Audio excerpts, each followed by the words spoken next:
Maliens an b'a fɔ ka waleɲuman dɔn ka da tulo kan ko nin ye aw ka sport Raficom nin y'an donnen ye o plateau kɔnɔna na k'a di aw ma jɛmukan min n'an b'a kɛ semaine o semaine walasa bunadamadenw bɛ se k'u ka tata t'a la farikolo ɲɛnajɛ nasira kɔnɔna na an b'a da tulo kan k'a fɔ ko n'i y'a ta k'a lajɛ sommaire la sa an b'an da don Coupe du Mali la ni Coupe du Mali banna an b'an da don championnat na ni championnat banna an bɛ taa 25e journée la k'o programme di mɔgɔw ma n'o fɛnɛ bana hakɛto b'a la n'o fana bana an bɛ fɛɛrɛ kɛ ka don Europe kɔnɔna na an donna Europe kɔnɔna na Angleterre n'i y'a ta k'a lajɛ avant dernière journée ni dernière journée o bɛna kɛ balontan jijalen ye balontan sɛbɛba ye Angleterre kɔnɔna na an b'an da don olu la nouvelle en bref fana na an b'olu ta bakuruba la k'olu di aw ma Raficom sport nin an y'o kɔnɔ Coupe du Mali 61e édition ni o de kɔni bɛ Mali kɔnɔ yan nɔ bi équipe bɛɛ lajɛlen minnu binna ka bɔ a la olu bɔra la finaliste kɔni dɔnna nka yadɔ cɛ demi-finale kɔnɔna na sa an y'a ye k'a fɔ tirage kɛlen kumamuguni kun cayara mankan kun cayara bɛɛ bɛ k'i ta fɔ Jeliba AC Binkan olu ye ɲɔgɔn sɔrɔ sibiridon a match n'i y'a ta k'a lajɛ enjeu fɔlɔ o kun ti dɔwɛrɛ ye salon Binkan kelen de ye Jeliba AC labɔ ɲinan Bagosaki n'a ka cɛdenw ma sɔn u y'u bolo di ɲɔgɔn ma ka wulikajɔ kɛ match daminɛlen fo ka taa se sanga dɔ kɔnɔna ma an y'a ye balontanba kɛra an y'a ye ɲɔgɔn sama kɛra équipe fila bɛ ka ɲɔgɔn lajɛ o la sa équipe match in temps fort an b'o di maaw ma u k'a lajɛ. Jibi ye grand conquête le ballon est au quartier de Seigneur Seigneur Namke Seigneur est ballon Jibi Jibril Yessa le ballon là c'est Seigneur Seigneur est ballon Jafli parce que Nanguma yini Nanguma est ballon ta Nanguma est ballon di Amadou Mismare Nanguma est ballon di Jibi attaque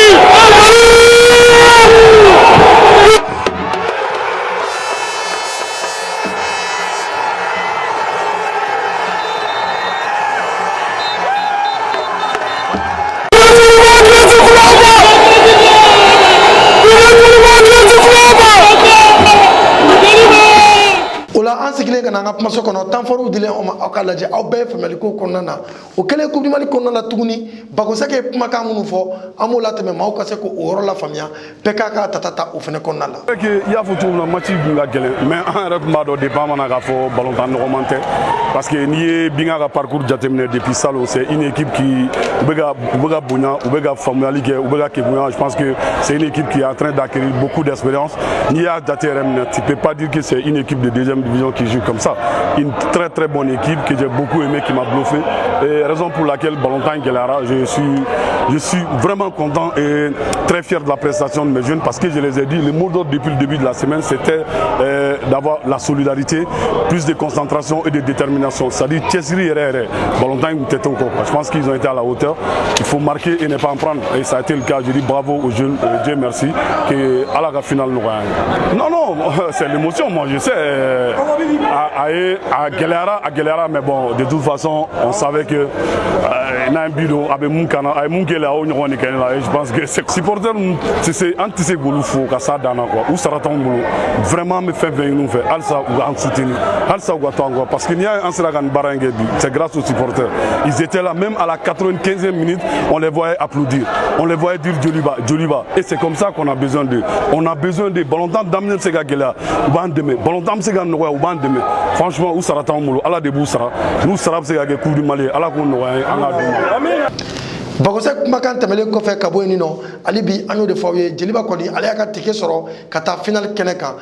kari dɔn sa n'o tun ye dimanche ye Stade Malien de Bamako ani le Grand Real de Bamako olu tun ye ɲɔgɔn sɔrɔ o fana match kɔnɔna na n'i y'o fana match ta k'o lajɛ enjeu fɔlɔ o ye Abdraman Traoré Herba enjeu fɔlɔ tun y'o ye face à Kamel Jabour n'aw hakili b'a la Kamel Jabour nalen Real de Bamako kunna a ka joueur fɔlɔ gɛnenw na Abdraman Traoré Herba o b'a la joueur fɔlɔ filanan gɛnnen na Ibrahim Sidibe Ibra o b'a la a n'olu ye bras de fer yɛrɛ kɛ f'olu laban équipe to a ye ka taa o la n'i y'a ta k'a lajɛ Abdraman Traoré Herba a y'i yɛrɛ sɔrɔ LCBA kɔnɔna na Real de Bamako ni LCBA bɛnnen a ye triplé de kɛ a don Real la sous règne de Kamel Jabour o tɛmɛlen kɔfɛ ka bɔ yen Ibrahima Sidibe Ibra ale taara ka t'i yɛrɛ sɔrɔ tubabu jamana na ka segin ka na o kɔfɛ n'i y'a ta k'a lajɛ Herba kelen atari yɛrɛ sɔrɔ Sarmelende Bamako la o Sarmelende Bamako la n'a ye saison ɲuman kelen kɛ n'olu ye a y'a mɛn waati min na ko Kamel Jabour bɛ nalen stade la a y'a demandé k'a fɔ ko ale bɛ bɔ Sarmelende na parce que ale b'a dɔn ɲininu na an ye min sɔrɔ Kamel n'a ka choix tɛ f'i daga kelen kɔnɔ o kɔnɔna la Herba ale seginna ka na a ka so n'o ye Real ye il a joué au Real pendant 13 ans ka sɔrɔ ka bɔ a seginnen ka na Coupe du Mali na an y'a ye k'a fɔ enjeu fɔlɔ o y'ale ye enjeu filanan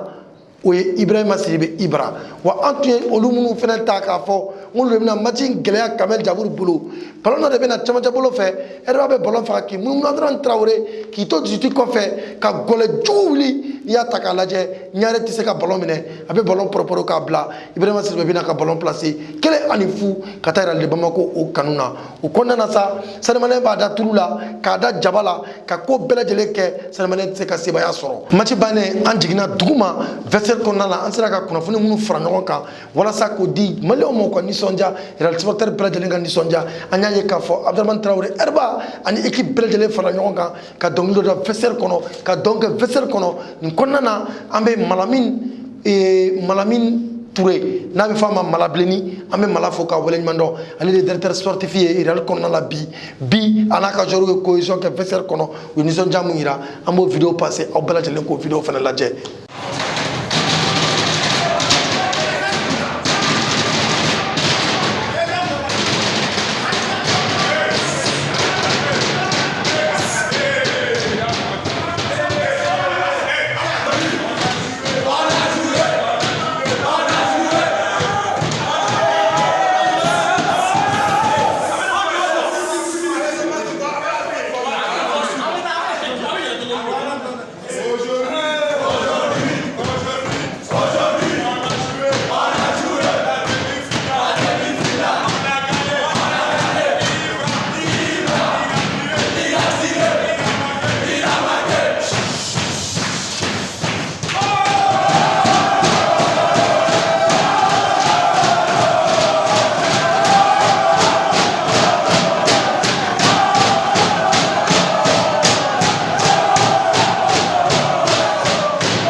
N'i y'a ta k'a lajɛ 24e journée la championnat national fanfɛ an b'a ye k'a fɔ yelen olympique ale ni Iswasi olu tun bɛ ɲɔgɔn na yelen kɔni bɛ sebaya sɔrɔ 3-0 Afe ale kun kɛlen bɛ ka AS Bakarijan bisimila Bamakɔkaw fɛ yan Afe bɛ sebaya sɔrɔ 2-1 LCba ale ni US Buguba hali US Buguba entraîneur n'o ye Demba ye Demba min n'o ye équipe nationale cadet entraîneur ye bi an bɛ junior entraîneur ye bi an bɛ yɔrɔ min na US Kita ale bɛ COB bisimila Kitakaw fɛ yen nɔ a match kɔni b'a 2 ni bi na 1-1 16 dugu 7 11 créateurs de Ɲare la o match fana bɛ ban 1-0 ka taa 11 créateurs de Ɲare la o kanu na Asko ale bɛ bi Asom ɲɛkɔrɔ penalty jɛlen Asko maaw fɛ Asom kɔni bɛ sebaya sɔrɔ 1-0 AS Douane ale ni Black Star olu bɛ kuru tila 0-0 Sikasokaw fɛ yen nɔ o tɛmɛnen kɔfɛ ka bɔ yen mercredi sa n'o ye le 18 mai an y'a ye k'a fɔ Real de Bamako le Grand Real ale ni le Grand Jeliba AC olu bɛ ɲɔgɔn sɔrɔ 17h stade on histoire Modibo Keita kɔnɔna na jeudi sa ka 24e journée kuncɛ an b'a ye k'a fɔ Stade Malien de Bamako ale bɛ dugutigi bisimila n'ale bɛ dugutigi de sɔn ni o ye AS Police ye n'an bɔra o kɔnɔna na an b'a ye k'a fɔ 25e journée fédération malienne de football u ye o programme ci ka na n'a ye o bɛ daminɛ juma don le 20 an b'a ye k'a fɔ 17h stade Modibo Keita kɔnɔna na yelen olympique ale ni LCba olu bɛ ɲɔgɔn sɔrɔ o tɛmɛnen kɔfɛ ka bɔ yen 19h deuxième heure stade Modibo Keita kelen kɔnɔ COB Afe olu bɛ ɲɔgɔn sɔrɔ samedi le 21 mai an b'a ye k'a fɔ stade Mamadou Konate kɔnɔna na Asom ale bɛ Black Star bisimila o tɛmɛnen kɔfɛ ka bɔ yen 16h kelen in na stade Jara Ashla Kulukorokaw fɛ yen nɔ US Bo ale bɛ US Kita ale bɛ o bisimila o fana tɛmɛnen kɔfɛ ka bɔ yen dimanche 17h Mamadou Konate kɔnɔna na an b'a ye k'a fɔ 11 créateurs de Ɲare la ale bɛ politilakaw bisimila o 22 mai kelen na dimanche stade Babemba Traoré la an b'a ye k'a fɔ Sikasokaw fɛ AS Douane ale bɛ 16 dugu 7 ale bɛ o bisimila k'a da maaw tulo kan k'a fɔ AS Douane ale dege karamɔgɔ n'o tun ye Jane ale de bɛ 16 dugu 7 kunna o la o match a b'a ka équipe kɔrɔ dɔn a b'a tacogo dɔn enjeu b'o fɛnɛ na dimanche kelen na fɛnɛ an b'a ye k'a fɔ 16h stade Barawuli la Bakarijan ale bɛ Stade Malien de Bamako o bisimila o b'a yira k'a fɔ Stade Malien de Bamako kɔni bɛ déplacer ka t'i yɛrɛ sɔrɔ Barawulikaw fɛ yen nɔ o match fɛnɛ enjeu bɛ o fɛnɛ la o kɔnɔna na lundi sa 17h Stade Modibo Keita kɔnɔna na Jeliba AC ale bɛ ASCO ale b'o o bisimila o lundi kelen kɔnɔna na 19h Jeliba AC ka match banni ale ni ASCO an b'a ye k'a fɔ Stade Modibo Keita kɔnɔ USAC sɔrɔsilakaw o bɛ yira le Bamako le Grand Real o b'o bisimila o tun ye 25e journée programme ye k'o fɛnɛ ta k'o di mɔgɔw ma bonya ani karama kɔnɔna na n'an bɔra o fɛnɛ na hali bi an y'o de fɔ aw ye an bɛ déplacer an bɛ don Angleterre kɔnɔna na n'an donna Angleterre kɔnɔna na an b'a ye k'a fɔ kunun sa Liverpool kɔni ale y'a ka sebaya sɔrɔ Southampton kan 2-1 balontan gɛlɛmanba balontan jijalen na hali n'a y'a sɔrɔ n'i ye match in ta k'a lajɛ enjeu fɔlɔfɔlɔ ye jumɛn ye Liverpool ale ni City ni ɲɔgɔn cɛ bibi na an bɛ yɔrɔ min na point kelen de b'u cɛ parce que n'i ye City ta k'a lajɛ City ka match contre West Ham o banna 2-2 o 2-2 la City ni West Ham ka match 2-2 o nul o bɛ City to 1 point de bɛ don ani Liverpool ɲɔgɔn cɛ bibi na an bɛ yɔrɔ min na maintenant n'i ye dernière journée ta k'a lajɛ City kɔni de Pep Guardiola ale bɛ taa Aston Villa de ka so ale bɛ taa Aston Villa kama o match n'i y'o fɛnɛ lajɛ enjeu b'o la yala Gérard bɛna sɔn City ka gagner ale fɛ yen wa k'a ka club de cœur a ka club kɔrɔ k'o bali ka kɛ champion ye wa kelen fila est-ce que City bɛna se ka Aston Villa ci wa ɲininkali bɛ yen nin nɔ nka n'i y'a ta k'a lajɛ Liverpool fɛnɛ chance bɛɛ lajɛlen b'a bolo ka kɛ champion ye dernière journée comme chance bɛɛ lajɛlen bɛ City bolo ka kɛ champion ye dernière journée o kɔnɔna na hali bi an bɛ to Angleterre kɔnɔna na n'an ye Angleterre fɛnɛ ta k'a lajɛ an y'a ye k'a fɔ championnat kɔni banna ka ban championnat bɛɛ nɔgɔyara ka ban jigitaw bɛ jigin yɛlɛtaw bɛ yɛlɛ o fɛnɛ na an bɛ bɔ yen nɔ an bɛ sɛnsɛn ka na France kɔnɔ n'an nana France kɔnɔ nouvelle an bref la an b'a ye k'a fɔ ko dɔ bɛ ka tɛmɛ jabaraninw sanfɛ ko dɔ bɛ ka tɛmɛ réseau sanfɛ a ko a bɛ misi ko bɔ a bɛ tɔɔrɔ ko bɔ nka n'i y'a ta k'a lajɛ a kɛra affaire d'État ye Idrissa Gana Gueye anw bɛ tiɲɛ d'a ma k'a da kun jumɛn kan a ka diinɛ t'a to a ka nin baara sugu kɛ a ka bonya n'a ka danbe t'a to a ka nin baara sugu kɛ o b'a yira k'a fɔ Idrissa Gana Gueye ma ɲinɛ a yɛrɛ kɔ Idrissa Gana Gueye dalen b'a yɛrɛ la wa ni joueur bɛɛ lajɛlen bɛ nin kɛ i bɔra so ka min to i ka so n'i b'o dɔn i tɛ don fili la n'i y'a ta k'a lajɛ ɲininkali bɛ mun kan munna réseaux sociaux wulilen bɛ Idrissa Gana Gueye kama bi munna bɛɛ acharnelen b'a kama bi ne bɛ ɲininkali min kɛ association de lutte contre le racisme olu bɛ fan jumɛn di jan tira ma ne bɛ ɲininkali min kɛ association de lutte contre le droit des joueurs des expatriés à l'étranger olu ka ko bɛ cogo di Idrissa Gana Gueye k'a banna ka jouer PSG ka match la a banna ka jouer dalu jumɛn na ko n'i y'a ta k'a lajɛ France championnat la PD Guinée ala ka ɲangata sira maa minnu ma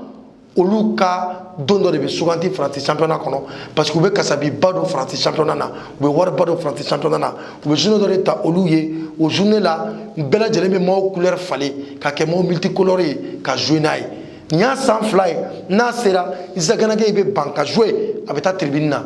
o de ko ma diya olu ye yala an bɛ ɲininkali kɛ PDW de ta ye France balontan ye Guinéw de ta ye France fédération ye wa an ka ɲininkaliw kɔnɔna la an bɛna ye k'a fɔ Idrissa Gana Gueye wolofaw yɛrɛ wulila u y'u ka déclaration kɛ k'a jo don maa o maa bɛɛ k'i kunkolo b'i da la ko diinɛ b'i bolo da la u bɛɛ lajɛlen Idrissa Gana Gueye dɛmɛ a ka nin baara in na Lilian Thuram an b'a fɔ k'a waleɲuman dɔn a ko k'a b'u soutenu à 100% wa an b'a dɔn an n'a yɛrɛ ye ɲɔgɔn sɔrɔ nɛgɛjuru la a y'a ɲɛfɔ k'an ye k'a yira an na k'a fɔ ko Idrissa Gana Gueye ye acte min kɛ joueur caman bɛ farafin kunda minnu b'a acte kɛ o nouvel an bref kelen kɔnɔna la an b'a da tulo kan k'a fɔ Patrick Mboma bibi na an bɛ yɔrɔ min na k'a farala Mamadu diinɛ mɔgɔw kan a tubira ka don silamɛya la a tubira ka don diinɛ la a yɛrɛ y'a dɔn ko diinɛ min bɛ laban ka wolo diinɛ na o ye chrétien ye ka mɔ diinɛ na o ye chrétien ye ka taa yɛlɛma ka don silamɛya la je pense que nin acte brave ye diinɛ kɔnɔna na a yɛrɛ ye tiɲɛ sira y'a yɛrɛ ye a y'a taama a yɛrɛ ye denmisɛnnin tɛ Patrick Mboma bɛ yɔrɔ min na bi bɛrɛ t'a ni bɔda cɛ. Maintenant, c'est la Tobi Kaduslamela. Je pense que c'est le sport qui gagne. Je pense que c'est le football qui gagne. Et je pense que c'est la religion musulmane qui gagne. Autre nouvelle en bref fouillé. Au nouvel en bref, quel est corona alibi? Ambe doni oye. Kadi auma alibi. Nouvelle en bref corona. Konia taka ladje.